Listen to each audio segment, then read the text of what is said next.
The Islamic respect for water and the ingenuity of Muslim engineers enabled Islamic society to flourish in desert and semi-desert regions. At the height of the golden age of Islamic science during the 10th century, over 500,000 people lived in the largest Muslim cities, while only 10,000 people lived in the largest Western cities at that time. Muslim engineers studied and built on the water technologies of the Phoenicians, Romans, Greeks, and Egyptians. They used an Egyptian device called the Nilometer to accurately measure the height of the Nile, and adopted the principles of Persian water systems in one of their most impressive engineering feats, the Qanat system. The Qanat was a sophisticated underground water supply system, punctuated at close intervals on the surface by wells.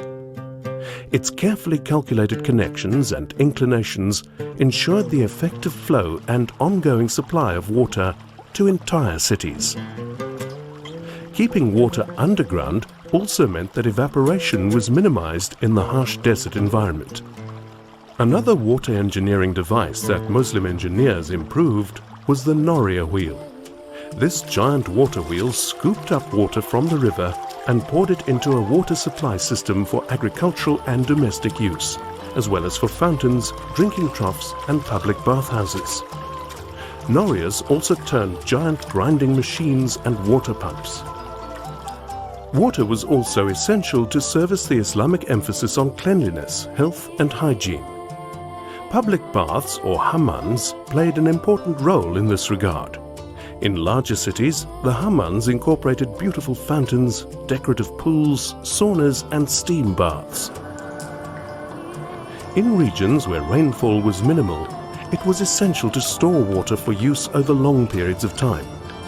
To achieve this, Muslim engineers used sophisticated land surveying methods and instruments to build long-lasting dams and reservoirs. 8 dams built in the 10th century along the Turia River in Spain still meet the irrigation needs of Valencia 10 centuries later, and a third of all dams built by Islamic engineers still stand today. The men responsible for these engineering marvels were some of the greatest minds of their time, and their contributions to engineering and society continue to be of benefit today. The 3 Banu Musa brothers, Abu Ja'far, Muhammad, Ahmed, and Al-Hassan, were respected scholars from Baghdad's famous House of Wisdom in the 9th century. They wrote many influential books on mathematics, geometry, and engineering. They were also great fountain makers and designed fountains that continuously changed their shape by employing devices such as worm gears and a clever hollow naval valve. The use of a worm gear and wheel to transmit motion from flowing water to a revolving pipe was a major technological advance in control systems engineering that was later used in automatic machines during the Industrial Revolution. Al-Jazari, born in 12th century Turkey, was an exceptional engineer who created many awe-inspiring automatic machines, which he documented in the Book of Knowledge of Ingenious Mechanical Devices. One of these machines was a revolutionary pump system used to lift water for irrigation and drinking.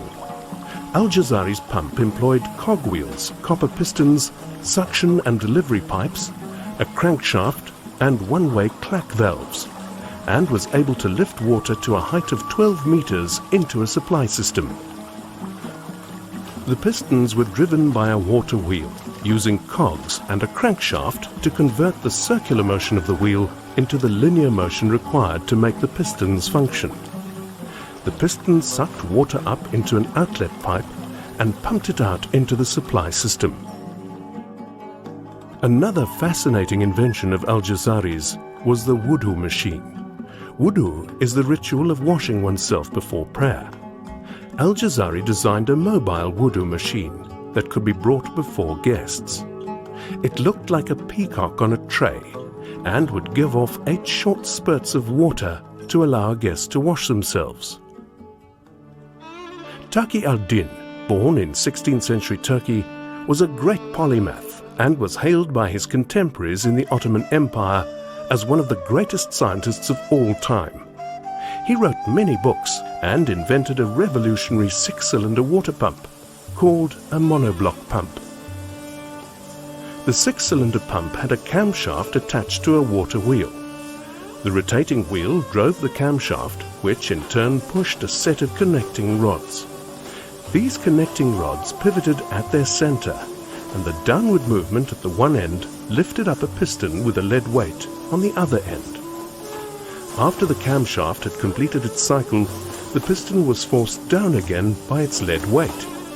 This motion forced water up a delivery pipe and into a water supply system. These great Muslim engineers were some of the many contributors to the magnificent water supply systems, dams and canals that still function today, to the innovative water-powered machines that were the precursors to the machines that spurred the Industrial Revolution in the West, and to the awesome inventions that inspired scientists and engineers for centuries to follow.